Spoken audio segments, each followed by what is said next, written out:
Good afternoon, everyone, and welcome to today's webinar, Shifting the Crime Reporting Paradigm, Lessons Learned from the FBI's Transition to NIBRS, hosted by the Bureau of Justice Statistics. At this time, it's my pleasure to introduce Erica Smith, Chief of the Law Enforcement Incident-Based Statistics Unit within the Bureau of Justice Statistics, for some welcoming remarks and introductions. Erica. Thanks, Daryl. Welcome, everyone. We appreciate you being here today to join us for this presentation. I wanted to give just a little bit of a background about why we wanted to host these webinars. We have been active, the Bureau of Justice Statistics, I should say, has been actively working with the FBI to transition crime reporting among law enforcement agencies to the National Incident-Based Reporting System. It has been quite an effort over the last 7 years, I believe we've been at this, maybe longer at this point. We are at a point now where we're going to be producing the first set of national estimates based on NIBRS data for the 2021 data year. And we wanted to provide out information to the public about what we've been doing for the past number of years. So this particular webinar focuses quite a bit on the transition of agencies to NIBRS, what the data can tell us, and how we're looking to use the data as we move into the future. We do also plan to hold a webinar this Thursday at the same time. We will be talking specifically at that time about the work that we've been doing to develop the methodology and the code that will help us to estimate or to create these national estimates of crime based on the NIBRS data. We've had to make a number of shifts in how that work is done now that it's based on incident-based data as opposed to summary reports. And we're going to provide much more information about that process at the Thursday session. So for this particular panel, I'd like to introduce our speakers. First, we will have Dreama Fouch. She is an FBI Management and Program Analyst at the FBI's Criminal Justice Information Services Division, which houses the Uniform Crime Reporting Program that NIBRS is a part of. She serves as the NIBRS coordinator, and she is one of the primary points of contact for the state UCR programs that collect data from local law enforcement agencies in their state and then report it to the FBI's NIBRS program. She has extensive experience supporting state and local law enforcement crime reporting and is also the person responsible for certifying states to report NIBRS to the FBI. And after Dreama speaks and provides a bit of an overview of where we've been and where we are now with NIBRS and some of the other resources that the FBI has available, we will then hear from Kimberly Martin, who is a statistician at the Bureau of Justice Statistics. She works with me in the Law Enforcement Incident-Based Statistics Unit. She manages the BJS NIBRS analytics portfolio, and she's also been doing a lot of work over the last several years on modernizing our data platform to support this large-scale set of information.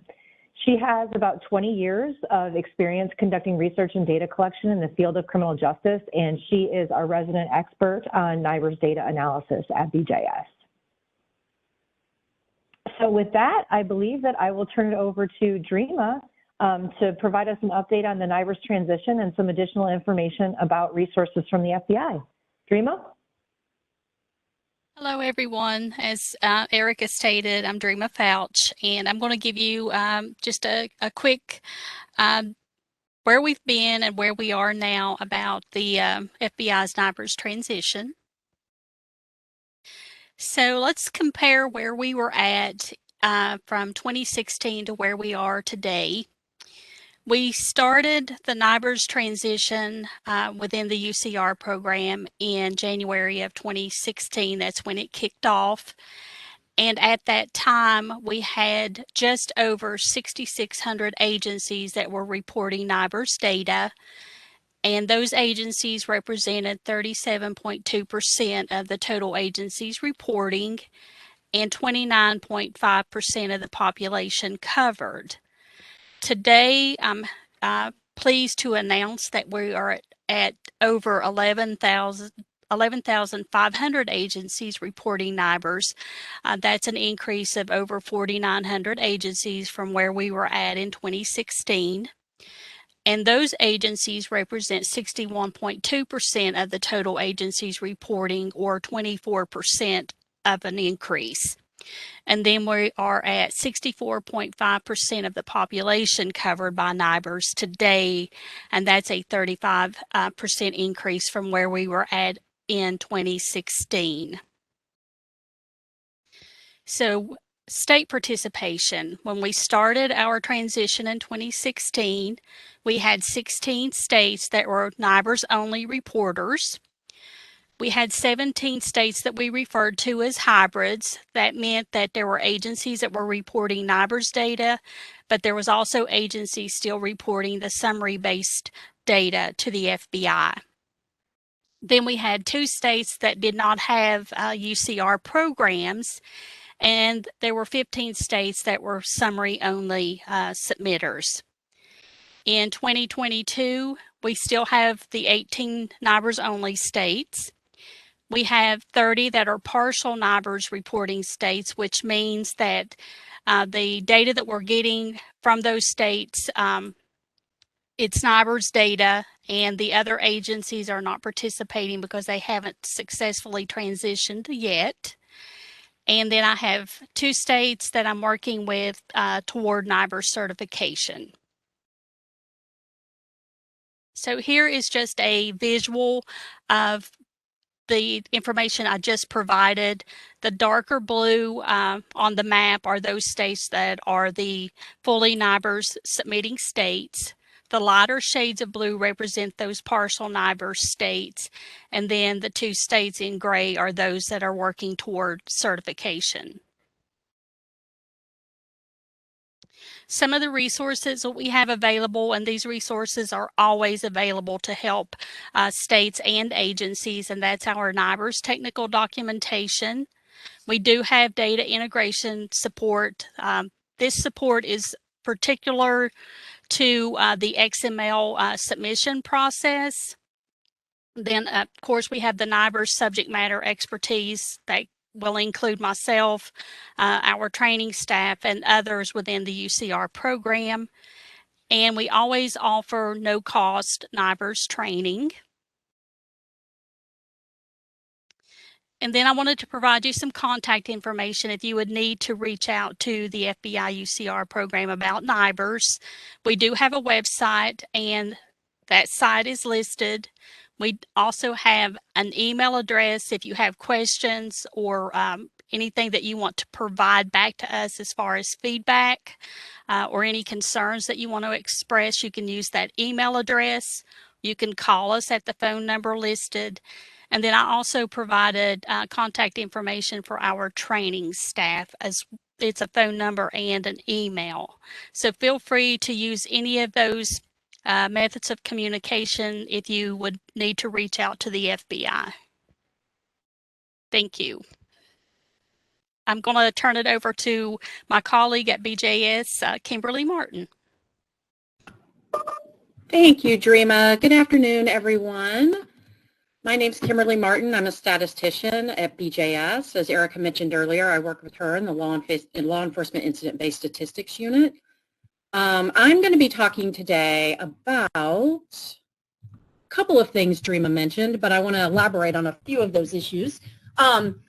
Just wanted to give an overview of the National Crime Statistics Exchange Program that BJS spearheaded in partnership with CJS. Just briefly, kind of talk about the ways that our focus on reporting and transitioning are a little bit different, considering the context within which we use the data for statistical reports. So I want to talk about that for a few minutes and then discuss the efforts that we have ongoing at BJS that speak to these issues that we said we would cover today. You know, how are we assisting agencies in transitioning to NIBRS? How are we using the data? And then what kind of playbook can we come up with to help agencies and states answer some of the questions that they have been putting to us for the last 2 years, which is, how do we report out crime rates using the NIBRS data? Because now there are so many data elements, and now there's over 50 different offenses that they could report out on. How should we calculate crime rates? You know, can we, you know, what can we treat as a reliable unit of analysis when we're using NIBRS data? Should it be at the agency level, the state level, or should we only look at the national level? Those are the types of questions that we've been getting. And because NIBRS, in terms of being the basis for statistical data collection at the federal level. It is still relatively new, believe it or not, even though we've been talking about it since the 80s. So I'm going to talk a little bit about what BJS has been doing on that front for the last couple of years. So as you all know, January 2021 was the deadline to transition to NIBRS. And BJS's role in this effort started back really in earnest in 2015 when we started fielding solicitations to support states and agencies as they transitioned to NIBRS. So that was our first goal, was to provide that technical assistance and that support, financial, both and technical.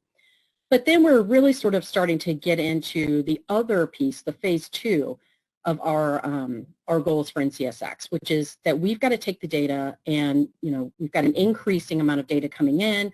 Dreama just showed you the highlights on the transition status as of 2022. Now that we've got this transition and it's moving along well, and we've got almost 2/3 of the country, reporting NIBRS data, the pressing question is, how do we develop methodologies and procedures to both produce these estimates, for states, regions, at the national level, when we don't have everyone reporting? And then what are some of the considerations that we have had to wrestle with for how to use these data, and can those considerations and what we've been trying to do with it provide some lessons or some guidance for, our other stakeholders, especially state SACs, state UCR programs, researchers at the federal level. We want to be able to kind of share those experiences to inform how others might want to use the data. So I'm going to touch just briefly on a few NIBRS coverage and transition status points, kind of to piggyback off of Dreama. And then the bulk of what I want to talk about this afternoon is what we can learn from NIBRS in terms of the types of data elements, coverage that it provides, how we're using the NIBRS data at the state level for so-called full reporter states, issues that we are working through right now in terms of how to standardize a structure or a template for ways that you can display the NIBRS data. And I've got examples from topical-based reports that I'm going to discuss today on topics of sexual assault, robbery. If we have time, we have some firearm victimization examples that we can provide.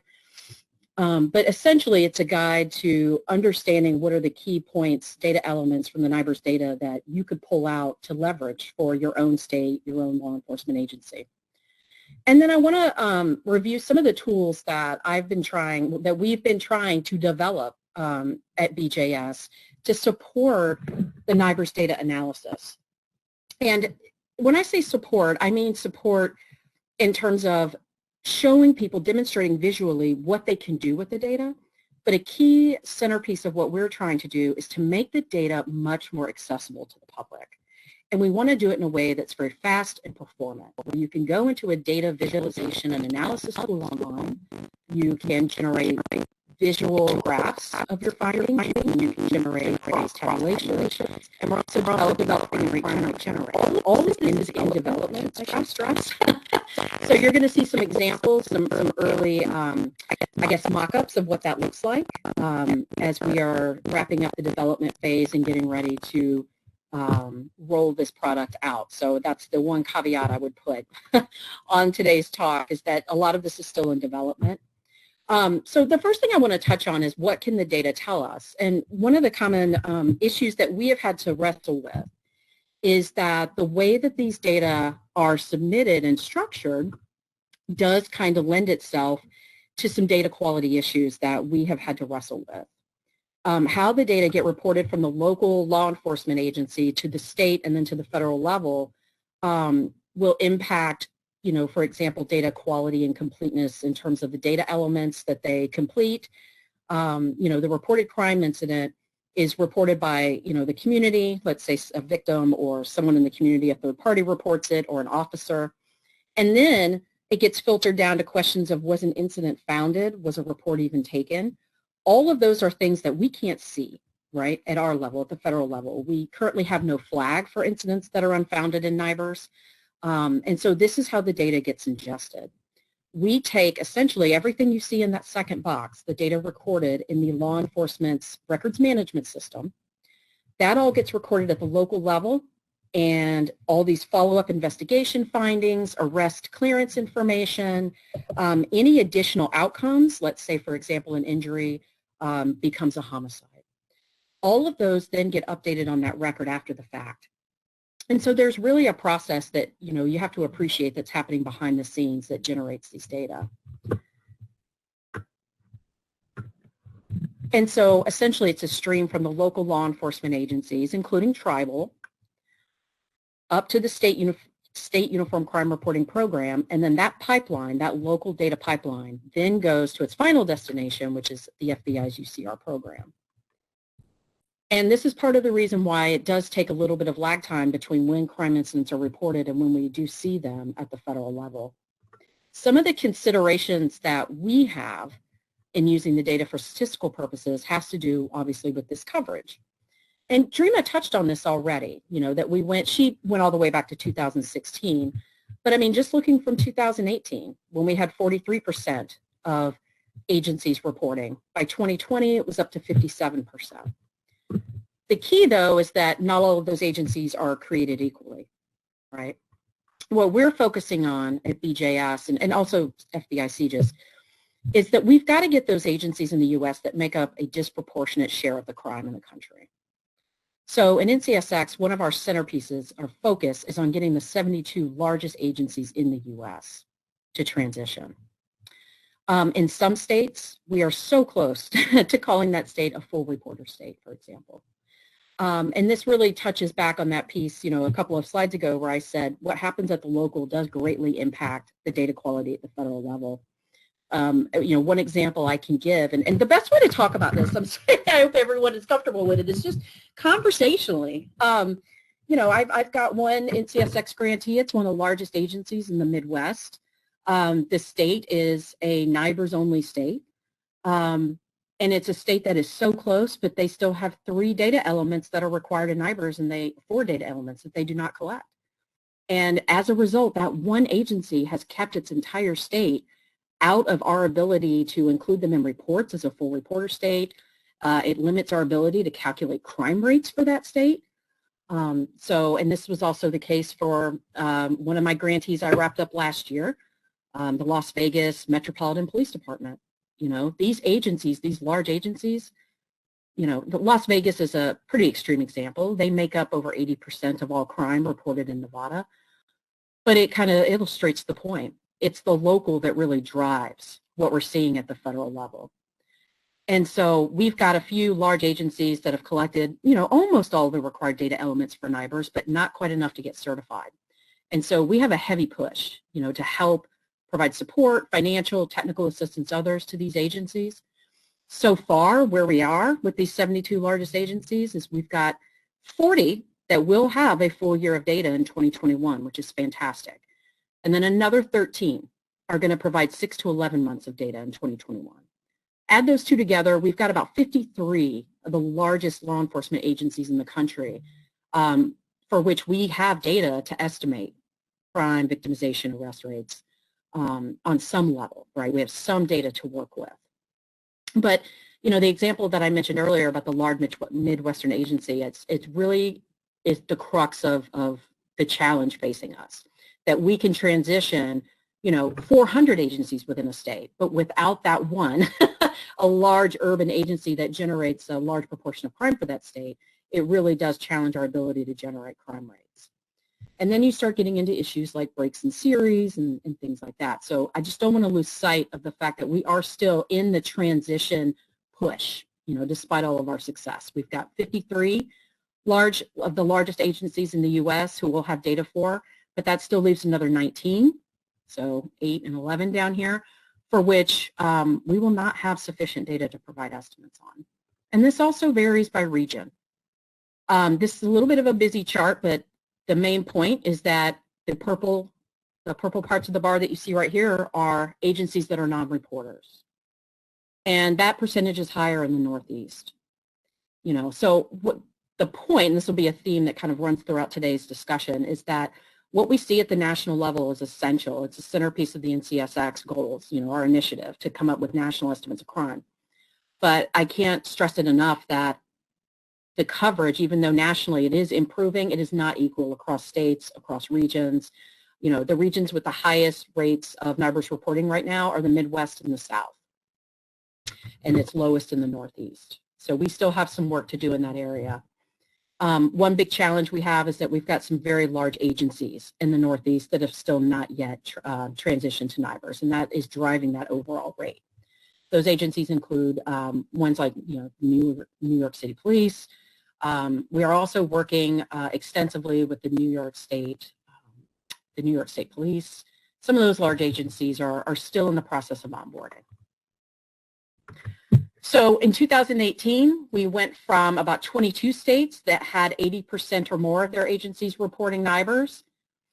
And then in 2021, these are some additional states you see in the right-hand column in blue that will be part of what we would consider to be a state with reliable data to help us estimate crime. Texas is a big addition, you can see over here in this right-hand column. Some of these other states have actually been NIBRS reporters for some time, such as Utah and Wisconsin. So why are we doing all of this? It is a lot of work. It's been years of technical assistance, solicitations, grant management, working with agencies to get over get through that 2021 deadline. And we're still doing that work. But we are pivoting now to phase 2, a heavier focus on estimating crime and a heavier focus on demonstrating what we can do with these data. How can it benefit both the public, researchers, the federal government, but also how can it benefit local law enforcement, and especially how can it benefit the states that submit all this data to us. And we really have narrowed it down into 3 thematic areas. NIBRS adds value to our understanding of crime and victimization in several ways that we haven't had the luxury of having before. So community and geography is a big one. We're able to use these data down to the ORI level, which can sometimes correspond with a large city's jurisdiction. How can we get down to the city level or the county level and look at the nature of victimization, victim characteristics, how these things vary across communities and states? We can finally now look at data at the ORI level. And when I say ORI, I mean the police department level. So let's say, Atlanta, Georgia is one of our new NIBRS reporters. I can now go down to the city of Atlanta level and examine how crime and victimization trends and patterns may vary quite substantially compared to what it looks like in, say, Charlotte, North Carolina, or Jacksonville, Florida, some other large cities in the Southeast region. We had that ability before with the summary crime reporting program, but not the ability to understand how risks and victimization may vary, let's say, as a function of where you live exactly, or your characteristics. And that is something that we've come to appreciate the more that we've delved into the data. And I'm going to provide some examples of how we're doing those comparisons across communities. And then we also want to use the NIBRS data in a way that we didn't have the luxury of having before, which is we can now examine more clearly equity and patterns in justice system outputs. So when I say justice system outputs, I'm talking about police clearance of crime, arrests. How do those patterns, the frequency or the likelihood of a case being cleared, otherwise solved, and resulting in an arrest, how does it vary by the type of crime? How does it vary by location? With NIBRS, we now have the ability to take those justice system outputs and actually connect it to the specific incident that occurred so that we can understand how the police response to crime or the probability that an arrest is made varies by, let's say, your age or your race as a victim or where your case was recorded by law enforcement. And then we can use the NIBRS data to get some leverage and get some understanding on the variety of offense and victim types. It's a good problem to have. I argue we are overwhelmed, I think, sometimes with the amount of data elements and possibilities for ways you can use the data in NIBRS. So there is a lot there, which kind of is part of the reason why we're here today. We are kind of working through the different ways we can use the data. And so we do have a much wider array of victimization types and even victim types, which is another issue I'm going to touch on briefly today. We now have things like federal offenses in there, human trafficking, where we can get really specific victim characteristics. We now have a much wider array of our ability to define crimes, not by necessarily the name of the offense, but by combining the offense characteristics with, let's say, the victim characteristics. And that's where maybe your hate crime data comes in. We now have our richest array of law enforcement generated firearm victimization data. These are the types of things that we can now do with NIBRS. We now have much more clear data on kidnapping, again, thanks to NIBRS. But it does beg questions of, well, how should we define serious violent crime, right? That definition is now changed because we have an additional array of offenses we can examine. And then we've got now with NIBRS a lot of non-person victims of crime. And I'm going to talk about that briefly when I talk about robbery. We've now got crimes against financial institutions, governments, places of worship, commercial establishments. And we had those before, but here with NIBRS, we have a wider array of victim types. It's not just persons. And we have the ability to see how patterns and levels in crime may vary as a function of who those victims are. So if it's a financial institution or a commercial establishment versus an individual victim of crime. All of these considerations we had to take into account when working with the data and deciding what the most useful ways for displaying it and making it available to the public are. One of the ways, now that since we don't have national level data, we still had to start delving into these questions. You know, what are the most useful ways that we can make an impact with these data to tell a story about, let's say, hate crime or sexual violence or, you know, child victims of assault, something like that. We weren't able to calculate rates because we didn't have national coverage for NIBRS, so we started working with the data first at the state level. And we started pinpointing those states that I mentioned earlier, the ones that have over 80% of their agencies reporting. And we selected states that in 2019 and 2020, this is for our most recent work, we selected states that had a coverage, a population covered, okay, by NIBRS reporting agencies of about 90%. So in states for which 90% of the resident population was served by a law enforcement agency that submits NIBRS data, we considered that to be, quote, a self-representative state, a full reporter. And we treated the NIBRS data as if it was essentially an enumeration of crimes that occurred in that area for that year in that state. And so we started to look, you know, we've been putting the data out there. We've been working with some stakeholders to do projects with the data. We obviously do webinars, we do trainings on how to use the data, and there are certain questions that we've been asked repeatedly. And so this is something that we've kind of taken on at BJS as a mission of ours, and it's to speak to our stakeholders about these considerations on using the data and maybe developing some best practices. We have a partnership right now that I've recently started with the Justice Research Statistics Association, where we're really trying to get that message out to our state stakeholders as well, the folks who actually provide this data. And some of the common questions we've been getting are, you know, how do we define violent crime? You know, with the summary program, we knew that we had a certain number of offenses and they were always grouped together as violent crimes. You know, that changes with NIBRS. How do we calculate rates? What do we use for a population? We've gotten that from a lot of state programs and also their SACs, their statistical analysis centers. And one example I'm going to provide today is just a brief discussion about how we've wrestled with that issue with robbery, a crime for which you can have multiple types of victims. And that complicates how you might calculate a rate and what you might choose to say your population is. And then the other question we get most often is there some sort of standardized display we can adopt when presenting this array of IBR statistics? Should we, you know, a lot of states have asked themselves, well, should we just roll our NIBRS up to summary? And the BJS answer is, you know, we hope not. We understand, obviously, you don't want to break in series. That kind of goes without saying. But we really want to start motivating and, you know, agencies, states to display the data in a more creative way, to really flex what the data set can do. You know, don't just show, for example, aggravated assaults. Show aggravated assaults with a firearm, perhaps. You know, you could start there. These are the types of questions we've been getting repeatedly for the last couple of years. And so we started back in 2016 and 17 trying to really dive into the data and figure out what it is that we could really pull out of there. You know, how many, well, we did a study on multiple offense incidents, basically. We went into NIBRS and we tried to understand how much are we capturing in an incident. And what we discovered was that most agencies have single offense incidents They're fairly straightforward. About 90, I would say 89% of all incidents have a single offense and a single victim. That made things easier. That's this red line up here.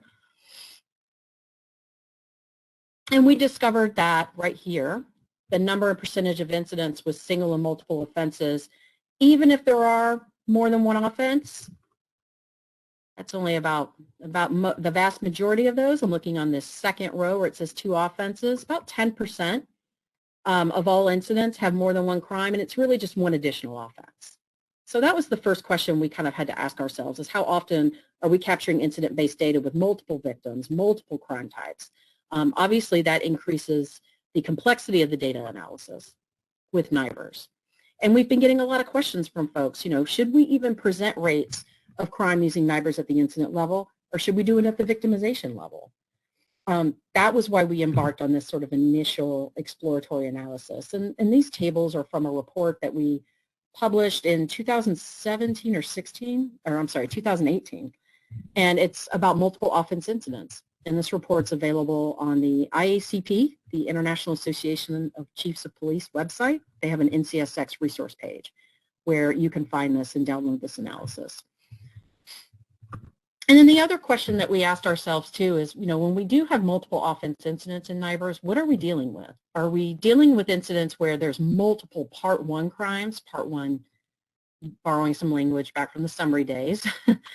And what we found was that the vast majority of multiple offense incidents, it's a Part 1 offense with a non-Part 1 offense in NIBRS. So the vast majority of incidents are not, an incident where there's 2, 3, Part 1 crimes happening. We pick up a lot of these multiple offense incidents because it's a serious crime co-occurring with a less serious crime. And so once we kind of got a handle on the data in that way, we started exploring ways for displaying the NIBRS data. And the best way for us to figure this, we've got our technical data quality work that you're going to hear more about on Thursday with Marcus Bazowski from RTI. He's going to talk about coverage and how we're generating estimates, the processes for exploring the quality of the data and developing processes for estimating and doing imputation and those sorts of things. What we've been doing on our end is much more thematic and sort of more about subject matter issues that you can examine with the NIBRS data. And so we decided to dive in and start publishing using two things. One, we wanted to demonstrate that you could put out a report with the data on a substantive topical issue. In this case, it's sexual assault victimization across U.S. states. We wanted to demonstrate that you could use the data to calculate rates in a much more very diverse way than you could with the summary reporting program. And you'll see that.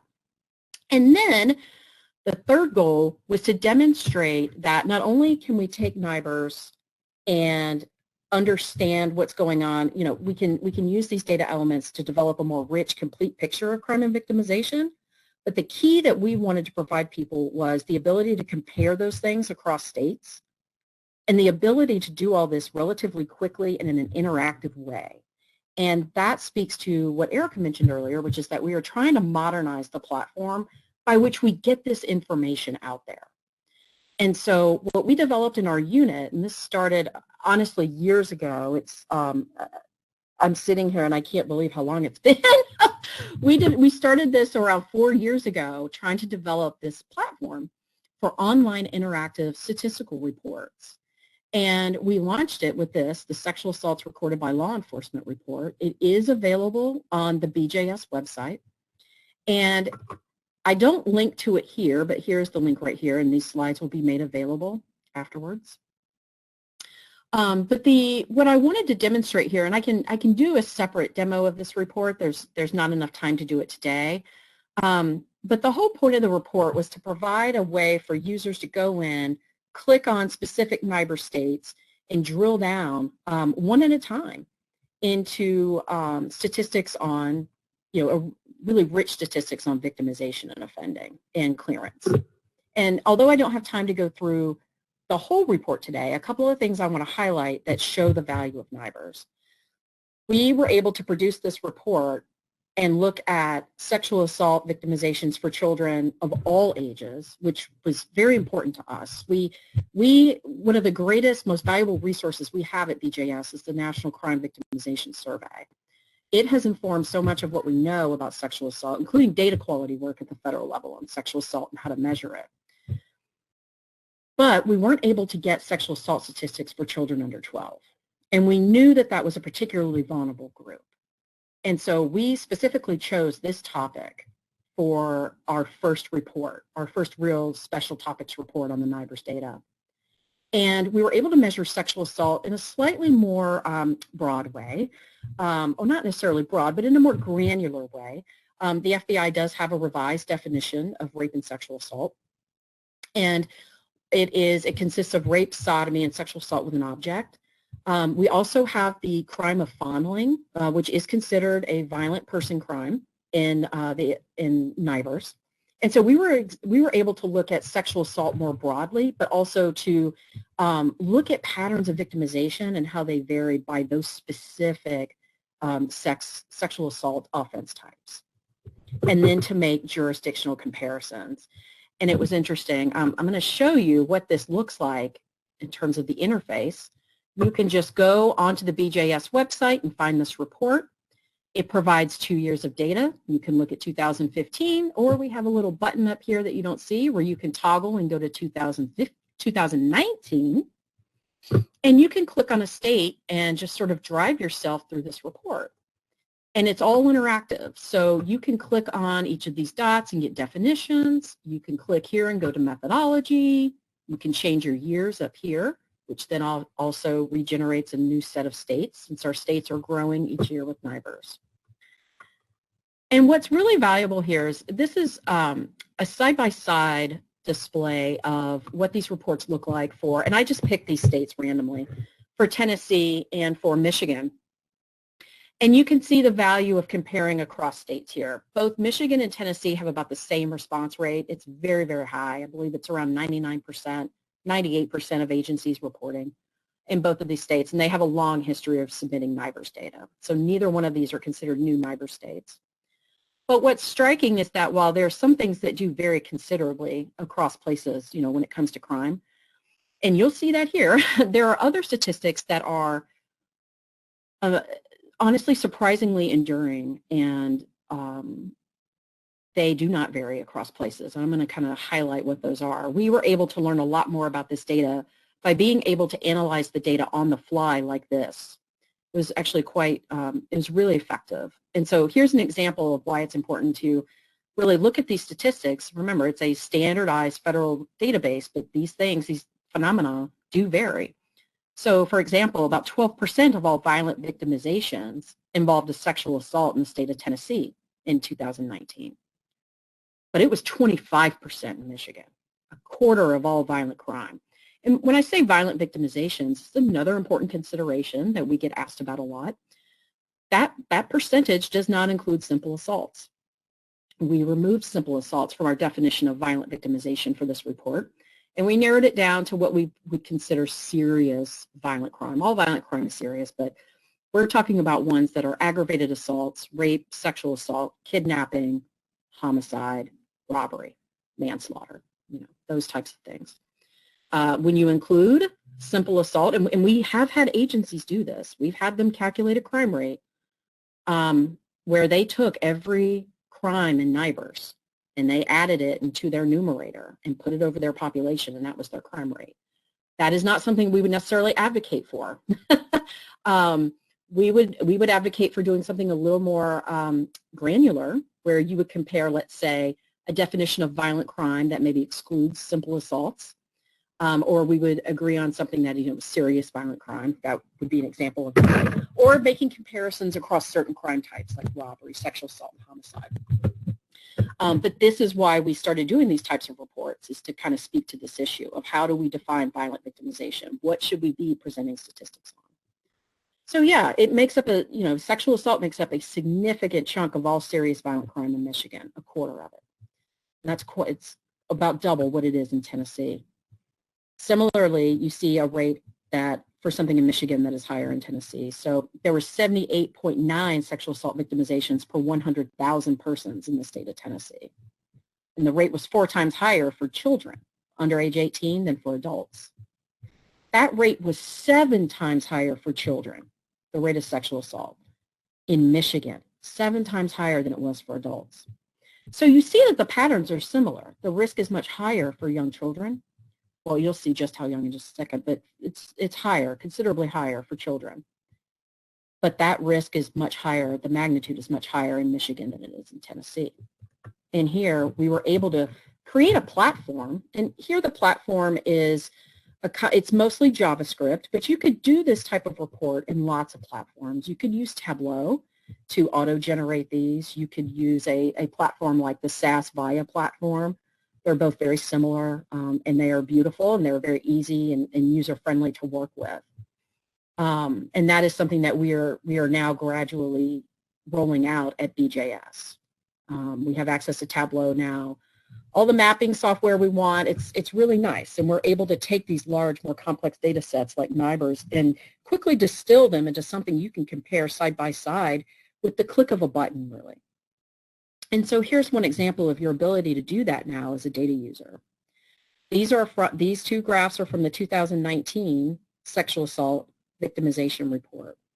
And like I mentioned earlier, certain statistics we found with NIBRS are just enduring, and they are it just doesn't vary depending, across these states. And this is one of those examples. We find that children under the age of 14 are at the highest risk no matter what state we examined, and that was true for every state in the report. All 20 states that we looked at for 2019, the graph looks just like this. The magnitude may vary, the magnitude of the difference, but in every state, the risk was highest for children 13 and under. And we provided users this ability to change this graph on the fly. You can now examine how this age breakout, right, the percentage of victimizations by victim-offender relationship, the type of sex offense, if it's fondling versus rape versus sodomy, and the sex of the victim. Used to, this type of analysis would have taken us quite a while, and that's if my computer didn't crash, quite honestly. The NIBRS data are a lot of data. I mean, just in 2016, when we analyzed the frequency and presence of multiple offense incidents in NIBRS, that analysis was done even in 2016. We had over, almost 6 million cases. You can only imagine how that's exponentially grown in 2019 and 2020. What we are hoping is that this provides users a quick way, without worrying about load issues, lags, anything like that. You can go in, you can look at these data, click on all of these, and then we even have a functionality where you can download the CSVs. You can click to get a table instead of a chart if you like, and you can create your own charts. The next step that we're working on, and actually I'll talk about it right after this, is to go to the next level and provide people access like this to raw data. By raw data, I mean data that hasn't been already put into a table or a chart. And I can talk a little bit about that and what our extract file process looks like. Because these reports right here, I should mention, were all created using what we call the BJS NIBRS extract files. Up until 2016, those were housed at the University of Michigan at their archives. We have since updated those extract files. We now have 2017, 18, 19, and 20 completed. And we are going to be discussing the process for rolling those out and releasing them. And we are offering a webinar in the month of March to talk about how those extract files are created and to talk about potential ways that BJS can release those to the public. Our goal is to get these data out there and get them in a format that is just right for public consumption. We want people using these data, but doing it in a way where they have guidance and doing it in a way where it's clear that there are certain considerations that should be taken before you just roll out of bed and start analyzing the NIBRS data. Here is one other example that I wanted to touch on from the sex assault report. I mentioned earlier that one of the key advantages of the NIBRS data is that for the first time, we're able to take police arrest and clearance information, which we had under the summary program, and connect it to a specific incident and a specific victim and a specific offender. We can, for example, quickly ascertain, and again, we've got multiple ways of looking at the data, but if you look at this slide right here, this was one of the first times we realized pretty much for almost every state that we included in this report that no violent crime is cleared less frequency than sexual assault. Now that's not true in every state, but overall that is the case. We find this mainly for sexual assault and robbery. The robbery piece is probably not that surprising for many folks.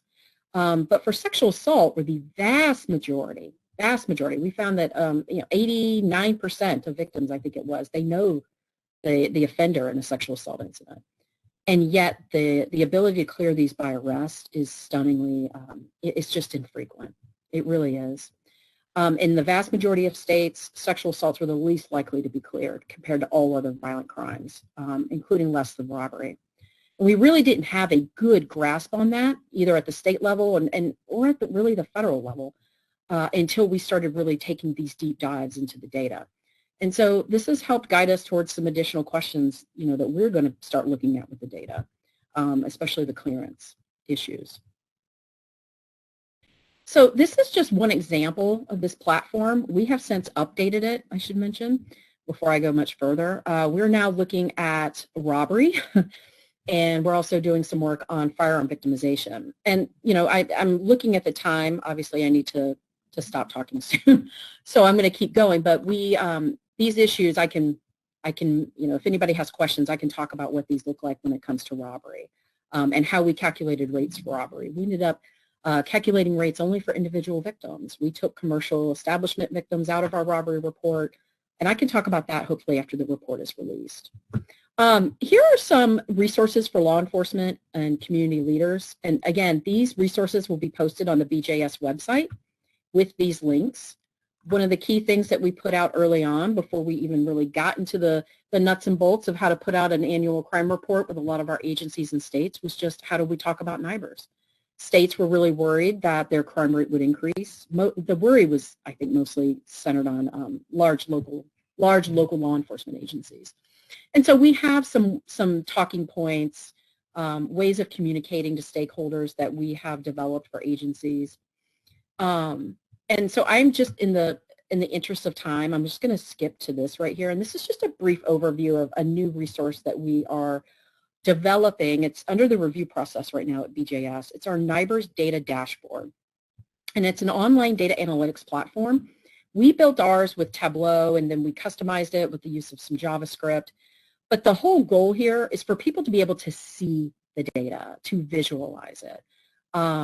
We want to basically get this out there for the public in ways that they can grasp it and use the data. We want to make it much more user-friendly.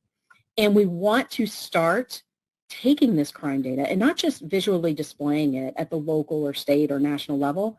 We have a special room I call it a room. We call the dashboard almost like our house, and there's different rooms in the house. And one of those is a separate room where we're going to have contextual data that we link to the NIBRS crime data.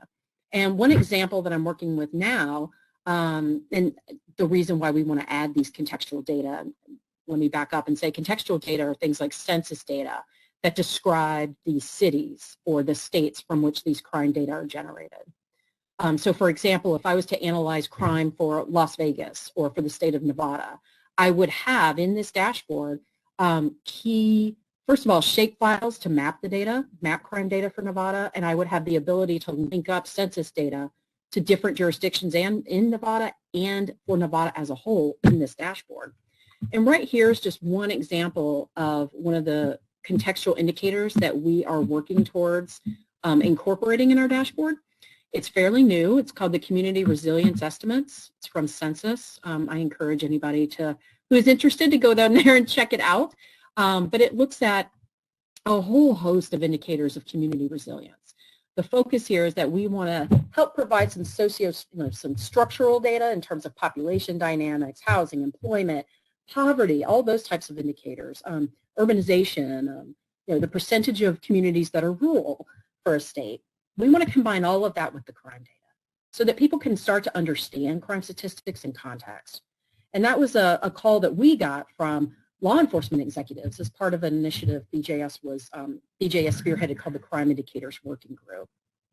This is just a brief snapshot of what the homepage for the dashboard looks like right now. We have a data visualization and analysis room. These are placeholders, by the way. I should mention that. These NIBRS reporters, this is a coverage library, kind of a methodological library where you can go in, look up ORIs to see if they're reporting. You can generate graphs showing trends in coverage of NIBRS in here. And this is the contextual data room. This is where all this census data that you can append to these agencies, cities, county, states, that's where it's going to sit right here. Now, within this data visualization room, you've got all of this across here. Again, this has actually changed since this was pasted. It looks different now. But what I want to highlight over here is all the way to the right of the screen under the header of methodology, you'll see a little column that says Analytics on Demand. And that is where you can go in and you can do crosstabs. We've got a crime rate generator. These are our largest agencies that you see with the stars right here. You can just click on that, pull up an agency. That's probably going to be Denver, right around here in Colorado. And you can pull up crime statistics for Denver and just click on that and then compare it to another agency if you want.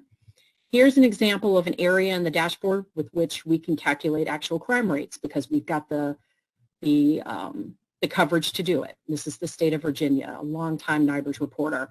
We're able to go into the dashboard and create rates for all the communities in Virginia and for Virginia overall.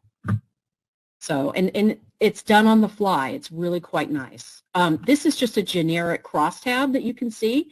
Again, this is still in development. We're going to make it pretty. But these are incidents, by age, by relationship. It's just the counts of sex offenses for this particular state. I believe it's Virginia, actually. And you can see all your filters down here at the bottom of that table. And here you can see where you can use the crosstab analytics on demand function to generate counts of assault and sex crimes for Montana, North Dakota, Virginia, for 2018. And you could do this for multiple years. And then you can download it. Up here on the right, you can see that you can reset your crosstab. You can turn it into a rate. You can turn it into a map. All of these options are going to be available for users. And I know that we are short on time. So I'm sorry I went through that very quickly. Erica, I will go ahead and wrap it up. I see we're at 1:54. So there is a lot BJS has that they want to show everyone, maybe too much for one webinar. But with that, I know we only have a few more minutes left. Erica, I can turn it over to questions and answers if you want to go ahead and go to that. Yes, I have been doing my best to monitor the Q&A and also go back to the chat where applicable. And I've answered a number of the questions in the Q&A box, and it looks like most folks have kept up with me. But there are a few things that I thought might be better to respond to verbally rather than trying to type something out. So let me go over my notes here of some of the questions that were asked. So Kim or Dreama, I'm not sure who is best to field this. Maybe Dreama, I'll turn this over to you. One of the questions came from the Nevada Department of Corrections. Do non-person victims include cyber crimes? Could you speak to that a little bit, specifically regarding how cyber crimes are measured in NIBRS? So right now for cyber crimes, we have two particular offenses that folks can use to report those types of crimes, and that's identity theft and computer hacking and computer invasion. And those can be non-person crimes. You can report victim other than individual because it is considered property crimes. So right now, that's really the only two offenses that we have that would even be considered cyber, and you can have a non-individual as your victim type. Thank you, Dreama. I appreciate that.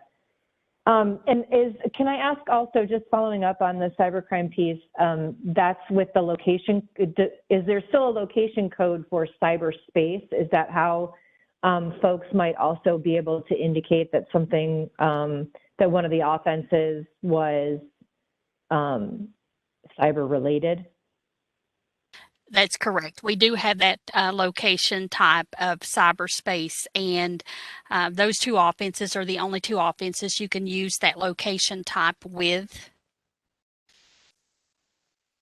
Understood. Great. Thank you for that clarification. I appreciate it. You're welcome. Another one of the questions has to do with the accuracy of the NIBRS data. So there was a comment and then a follow-up question made about how there might not have been great awareness that agencies and states were not reporting to NIBRS over all these years. And the question was whether that called into question the accuracy of the NIBRS data. I may actually try to field that one verbally and see, maybe Marcus Berzofsky is also on the line. He is heading up the estimation efforts that the FBI and BJS are engaged in. He's with RTI International. So Marcus, if you have anything to add here too, please feel free to jump in after I give an initial response. I think really what we had a lag, I guess I would call it, in NIBRS reporting until the FBI and BJS began this push to get more agencies on board back in 2015. So BJS started making grants, I should say, directly to state UCR programs in fiscal year 2015. And then it was starting in fiscal year 16 that the FBI partnered with us in that particular grant making effort, both to state agencies and to local law enforcement agencies. So it is true that if you went back and used sort of the quote unquote old data, it would be much more difficult to generate, and maybe not even possible to generate national estimates of crime based on NIBRS data then. But the landscape that we're seeing now and the total number of agencies that have transitioned as of that 2021 data year and have enough data, I guess I should say, that over 6 months or more of data reported to NIBRS for 2021, that will facilitate us being able to generate those national estimates and state estimates as well for the majority of states. So Marcus, is there anything that you would add to that in terms of concerns about the accuracy of the data, any of the data quality work that you all have done that you might want to mention?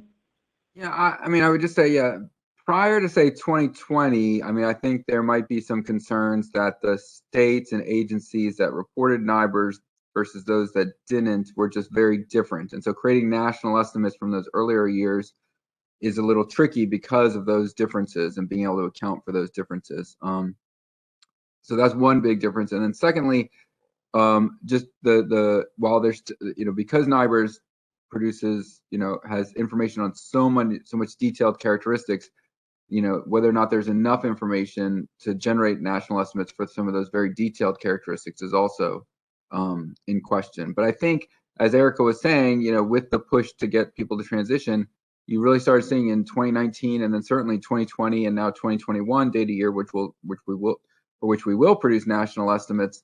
You are seeing a large shift both across all states and all agency types, large and small, that is now affording us the ability to create those national estimates.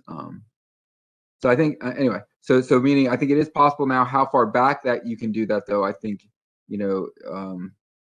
I think is in question and something we haven't totally delved into. But prior to 2020, I'd probably say it's a little shaky to create what I would call representative national estimates using NIBRS alone. Thanks, Marcus.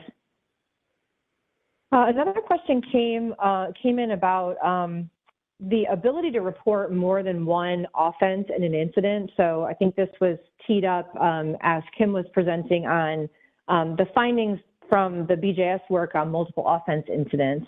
There was a mention that in Georgia, the Georgia, I'm not sure if it's the Georgia state specification or if it's something different, but ultimately I think that distinction may not necessarily matter. That agencies are only allowed to report the most serious felony offense in an incident, only one, even when there are multiple and equally serious offenses. So the question was, does that skew the data for Georgia compared to data from other states that allow reporting of the multiple offense incidents or multiple offenses in an incident in a different way? Kim, did you want to speak to that, especially specifically related to the findings from the MOI report regarding the percentage of cases, incidents that involve multiple Part 1 offenses? Mm-hmm. Yes. If I heard, I some of it broke up a little bit because of my internet, but if I understand the question correctly, Georgia is not, Erica, this is the part where you broke up a little bit for me. So Georgia Sure. is recording the number of offenses in an incident differently? Yeah, so the information in the Q&A indicated that Georgia only allows agencies to report the most serious felony, even when there are multiple and equally serious felony offenses in an incident. Wow, okay. So I will let Dreama speak to one part of that. I'll let Dreama speak to what that means in terms of the FBI's technical specifications for how that should be handled. From a statistical standpoint on the BJS side, the most I could say is, from the MOI, I shouldn't keep saying MOI.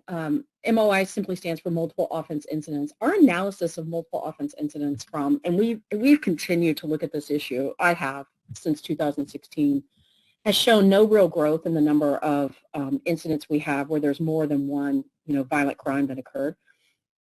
It's about 1% of all incidents have an additional co-occurring serious, what we would call serious crime is defined by the Part 1 offenses using the old summary rule. Only about 1% of, I think, around 6 million incidents had more than one Part 1 crime. So it's pretty rare. But that is only as reliable a statistic as, I don't know of any other states that are recording their incidents that way. But I can tell you simply what the data says. And the data that I have looked at does not indicate that there are a significant portion of incidents that have multiple serious violent crimes.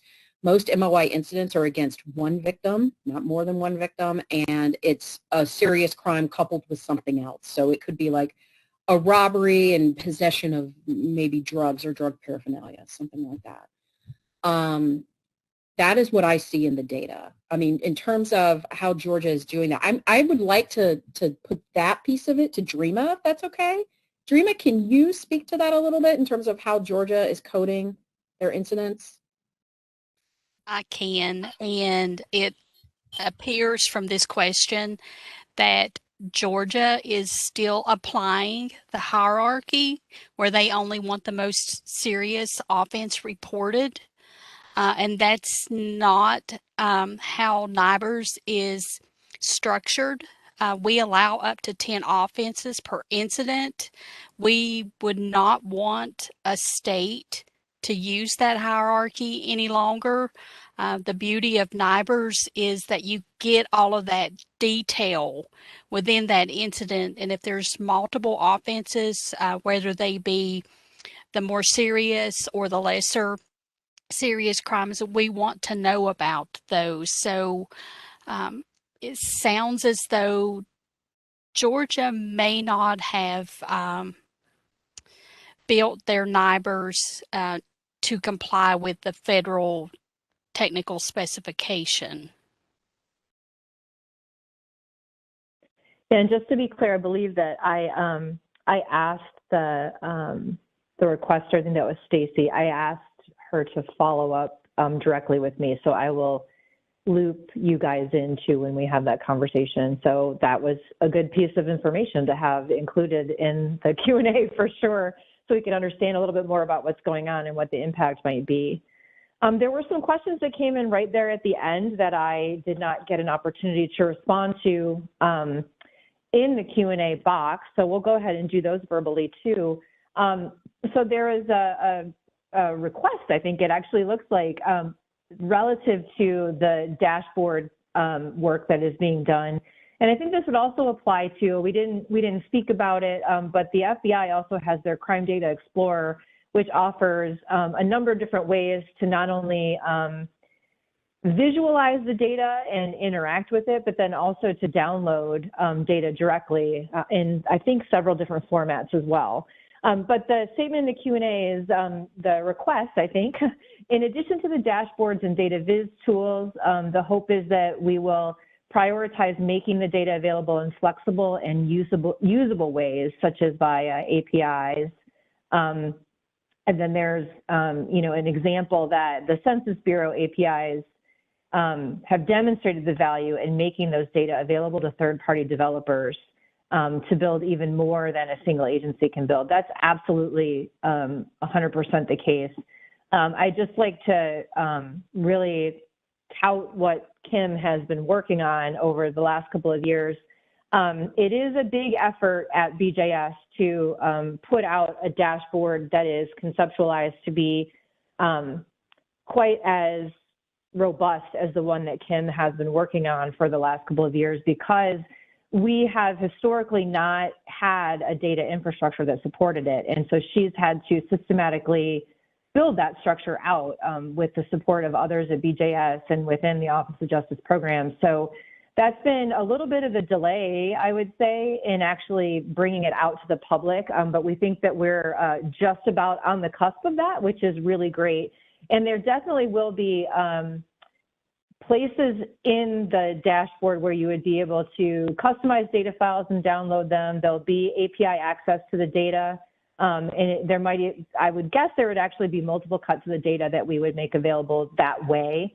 We're also looking at hosting in some form or fashion different data challenges for developers to actually be able to take the data and work with it. That's a little bit separate from the dashboard, but there's a lot that is forthcoming within this platform. And especially for researchers, Kim was really keen on ensuring that there was a custom cross-tabulation component to the dashboard where you could do some of your own on-the-fly data analyses, and then also ensuring that there was a way to get access to the research files that we've developed for years and years and years, which are the NIBRS extract files. So a lot of that is, I do realize I say it's forthcoming still, but it really is forthcoming, imminently forthcoming within the next several months. So hopefully that is helpful. There's a question also from Bailey. You mentioned the ability to link arrests and clearances to specific incidents and victims. Do the clearance data indicate what the ultimate charge ended up being? For example, a human trafficking charge at arrest might end up being cleared as pimping or pandering. Kim, would you like to take that? You've done a lot of work looking at the clearance data in the files. I mean, it's tied to the arrest charge, whatever that final, I'm sorry, whatever the, so the question is about what they were arrested for and whether or not that marries up with the original offense. Is that correct? Yep. Yep. I mean, we use the offense that is reported by the agency, whatever that final offense is. This is the part that's so difficult, right? Everything that happens at that local level makes its way up to the federal level. And if I'm being very honest, there's so much at the federal level that we just don't see. So, I mean, I will readily admit that I have to reach out to my state stakeholders sometimes to figure out those types of questions. At the federal level, we take the data as it's reported by the agency for that incident, which they can update. The question is, do they, right? And we link that to the ultimate arrest outcome, and that there is I won't say charge, there's an offense associated with that arrest outcome. And so if those two differ, I guess, is that the question, which one do we go with? Or how do we account for if they change at all? I don't know how to account if they change at all unless that record gets updated, which does happen. Yeah, and if I could add on to that too, I think there's two things I would add to that. If the clearance is something other than an arrest, there would be no additional information. We would be forced to make an assumption that the clearance, an exceptional clearance, applies to the original offense in the incident file. And then the second thing I would say to that too is that if we end up in a situation where we have a different arrest offense than what was than the offense that was on the incident originally, I don't think that we have done an analysis like that. That would be a great idea. I think the confounding factor would be that, like, a lot of times we know that if an arrest is made, then the characteristics of an arrestee are often, there's often an algorithm in the system that will in a local system that will automatically overwrite any other offender information. So if you had originally that the person had the offender was male, I'm just going to try to come up with something non-controversial, but that if the offender was male and it turns out ultimately that the person who was arrested was female, that female designation is going to be written back to the other parts of the file. So you're not often, depending on the location, and what the practices are in that jurisdiction or that state, you may not be able to see those differences. So that might have been a little bit more information than you were looking for, but we have not actually done an analysis to see if there's a difference between initial offense and arrest offense. And that's something that would be worthwhile to undertake. So, Erica, can I jump in? Absolutely. So for the NIBRS at the national level, we do not collect information on what the person is ultimately charged with. There is an arrest offense code within the incident when an arrest is made. That offense code can be different from the offense reported within the incident, but ultimately what that person may be charged with in the courts, we do not collect that information, so we would not have that. Yeah, and it's one of those things that would be great to facilitate through different means moving forward in the future. Like, how do we actually connect these NIBRS data then to what happens further down the line in the justice system? Definitely something that's of interest to both the FBI and BJS moving forward as well. There's another question here about how do we manage the so-called dark figure of crime when a victim doesn't report a violation?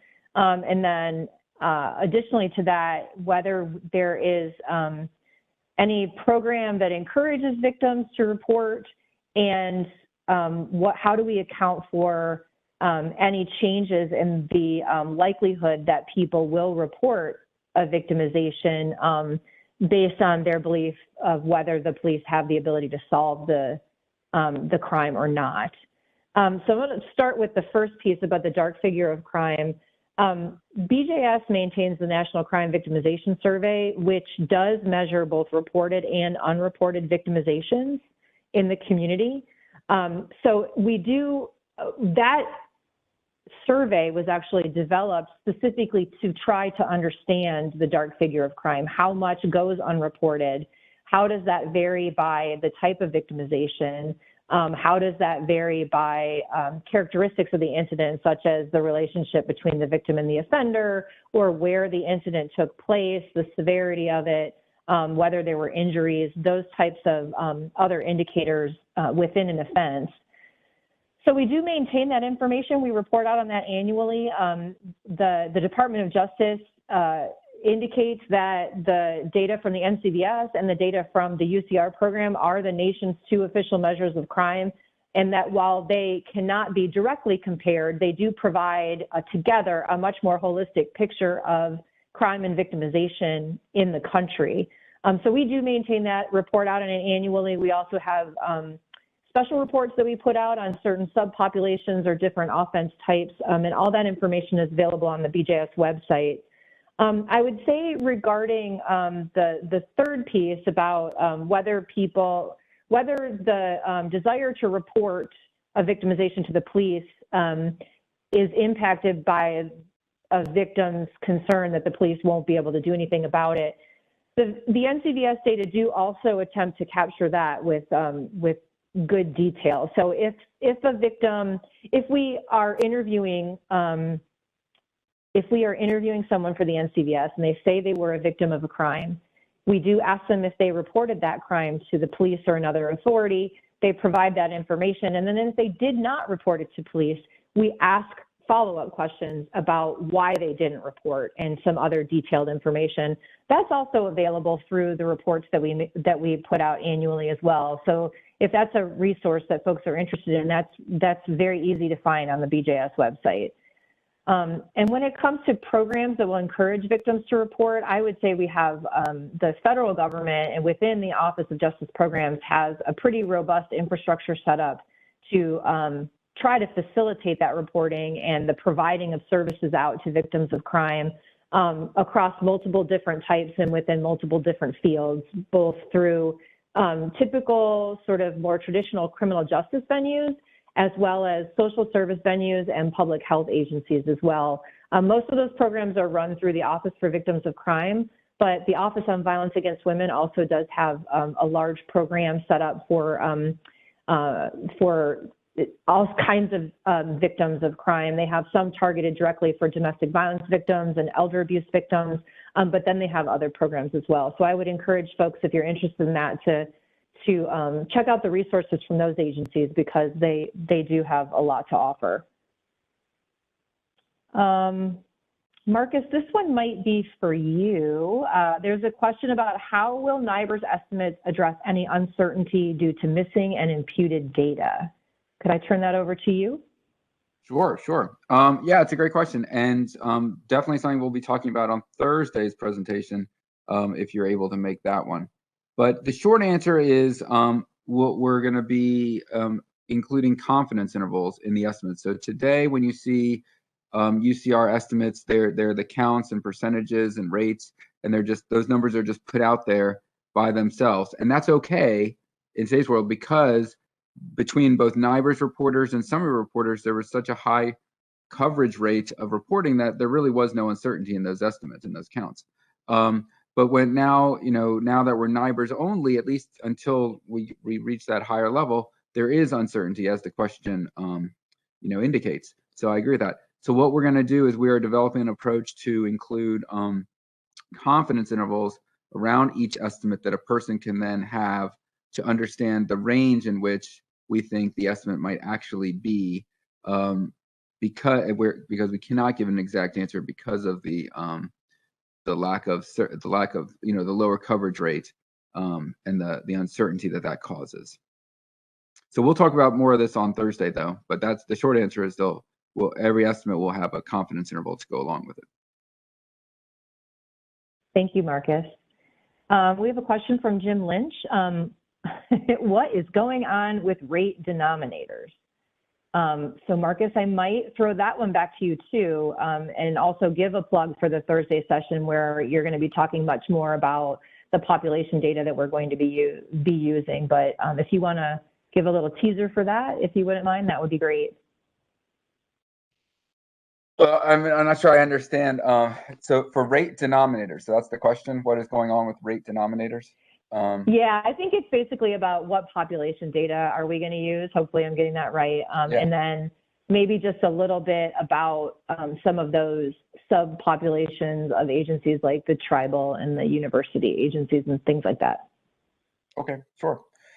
So, so the FBI has always provided population level data for each law enforcement agency. And going forward, we're going to continue, we're going to build on what was done by the FBI and enhance it so that rates can be calculated. So a rate, for everyone on the phone that doesn't know, is when you see something like there are 100 robberies per 100,000 persons in the population.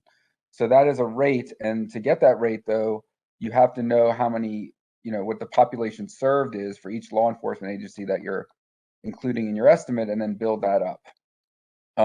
So we are doing that with the new estimations estimates that we'll be producing for 2021. And we're starting with census data, so it's all coming from official statistics from the U.S. Census Bureau that we have allocated to each of the agencies, but based on the geographic information provided by the Census Bureau. We're then, because we're switching to NIBRS, we're then going to enhance what the FBI has done in the past. So that's similar to what the FBI has done in the past. But we're now going to enhance it because NIBRS has all these characteristics about victims and offenders, in terms of their race, their sex, and their age. And so we're now we're now breaking those population characteristics down by age, sex, and race as well, so that we can create rates by those different characteristics as well. So all that information is coming from the U.S. Census Bureau, and it takes a lot of work because law enforcement agency geographies are not simple things to map out, but we're allocating those to the agencies and breaking them down. And then as we build up to either a state level or national level or region, we're building up to get those aggregate population counts that are then used when calculating a rate itself. In addition to that, we're also starting to look at, as Erica said, special purpose agencies. So these are things like universities and tribal agencies. These are agencies that in the past were called zero population agencies because they overlapped with the general purpose agency, and we didn't, and there's a desire not to double count a person in the population. We're also coming up with population totals. We're able, certainly for universities, we can do this for universities. We're able to, and then we can not double count people, but then the system we can still create rates for some of those special purpose agencies as well. So we're working on that for something that'll be part of the 2021 estimates as well, now that we're switching to NIBRS. Thank you, Marcus. I appreciate that. Hey, Erica, just to piggyback off of what Marcus said, and I don't know if Marcus, I don't think you mentioned this, but if you're wondering how we're calculating rates for the online reports, like the sexual assault one and the robbery one that we're working on right now, those subpopulations, they come from the census's annual population estimates program. And we can get that data down all the way to the, the city, the county, the state, if that answers questions about the reports. The denominators for rates will change if we're, changing our victim type sometimes. So for robbery, 10% of our victims for robbery were not persons. They were coded as businesses or financial institutions. And we are trying to see, what we could do in terms of creating a more granular denominator for those types of robberies. And what that would do is that would remove about 10% of all robberies from any kind of rate that we would calculate for persons. So you have that flexibility, and then the question is just deciding, how to approach it and just being as transparent as possible in the reports about how we do calculate those rates and if we do change the denominator. And so that'll be, something that we make very clear on our robbery report, how we calculate our rates throughout that report. I just wanted to throw that in. No, I appreciate that. That's a good addition too. So I think we might have time for a couple more questions. One is about how is polyvictimization documented? So I don't know if I'm going to answer the question that's actually being asked or not. So hopefully I get close. But if anyone needs to follow up on any of these things afterwards, feel free to get in touch. I'm happy to field any questions via email or phone or whatever. But in terms of polyvictimization, so one of the things that, one of the features of NIBRS is that it is incident-based. So we should, other than maybe in Georgia, we've discovered today, we should be able to know whether there was more than one offense that occurred against an individual victim within a crime incident. One thing that we cannot do with the NIBRS data, the way that it's set up right now, is determine if one particular victim was a victim of a crime incident at different times. So for instance, we cannot say there was a victimization on the 2nd of the month and the same victim was also experienced another victimization on the 20th of the month. We would not know that that victim was the same person. So that is one of the, so we can't calculate prevalence estimates, for instance, based on the NIBRS data. So that is one place where we really do then rely on data from the National Crime Victimization Survey to provide us additional insight into those prevalence, estimates of prevalence of different types of offenses. So hopefully that helped. And again, if I didn't quite meet the mark on the question that was being asked, feel free to follow up with me.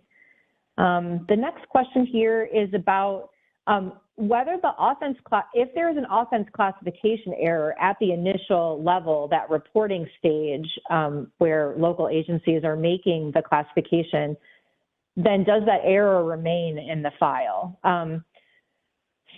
Dreama, I might want you to hop in here too to talk a bit about the business rules and some of the other outlier and error checks that go on within the system, the automated system on the FBI side.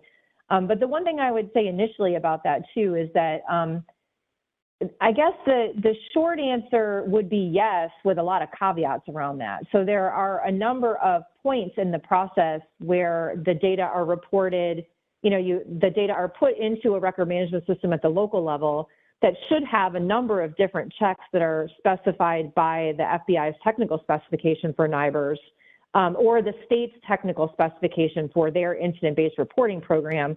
That should be programmed into the system, and there are a number of bells that will go off if, warnings and errors that will be triggered if the classification doesn't match certain other criteria in the record.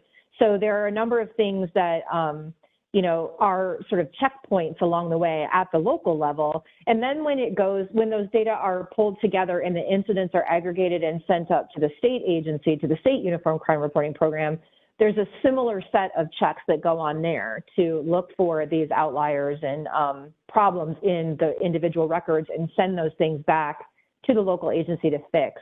And then the third layer is that more of that happens within the FBI program too. So Dreama, do you want to mention a little bit about that, if you would? Yes. So they're asking if initially they reported one offense and then realized in the course of their investigation that they had misclassified. If they submit a delete for that original incident, if it's already made it to the state and on to the FBI, that they can delete that incident out and resubmit it with the correct offense or offenses reported. And that should take care of eliminating that misclassification that was initially reported. Thanks, Dreama. Mm-hmm. Great. And I think with that, we might have to sign off. I know I didn't get to all the questions. I know, well, maybe, oh goodness, there's two more in here, so maybe I can quickly do those. So one question comes from Susan. The question is, what is being done to encourage state and local agencies to report hate crime incidents that would also be an incident of domestic terrorism or domestic violent extremism? I might have to follow up with you on that. I believe, so a lot of the times we're not, the BJS and the FBI UCR program are not really in the business of encouraging reporting in that way, but there are a lot of resources available to support agencies as they work to better report crimes, be much more specific, and make those uniform as well across jurisdictions. So I did provide another response about hate crime reporting to a different question in the set. But the nexus with violent extremism, I'm not 100% certain about. So maybe we can follow up on that separately with some resources from the FBI is what I'm guessing would be best for this. And then the last question is whether BJS is going to be asking states to report citizen calls for service versus officer initiated, and the same for founded reports. So really quickly on that front, I'm going to take the founded piece first. So there was a decision made by the FBI's Advisory Policy Board to collect data within NIBRS on instances where an incident was unfounded, an offense was unfounded. So we will, moving forward, I'm not, Dreama, you might have to say when that is supposed to be fully implemented, But we will have those data moving forward. And then regarding citizen-initiated or officer-initiated police events, BJS is moving forward with work to investigate how we might collect those data. So I can't make any promises about when that might exactly get off the ground, but we've done some preliminary work and we're interested in moving forward with that as well. So we should have, the idea is to put some context around the incident data to understand sort of what's the lay of the land in terms of calls for service in a particular jurisdiction, and then how many of those police events, so to speak, result in a crime incident in the same jurisdiction. So with that, I think we've come to the end of our time. Daryl, can I turn it back over to you to close this out? Yes, certainly.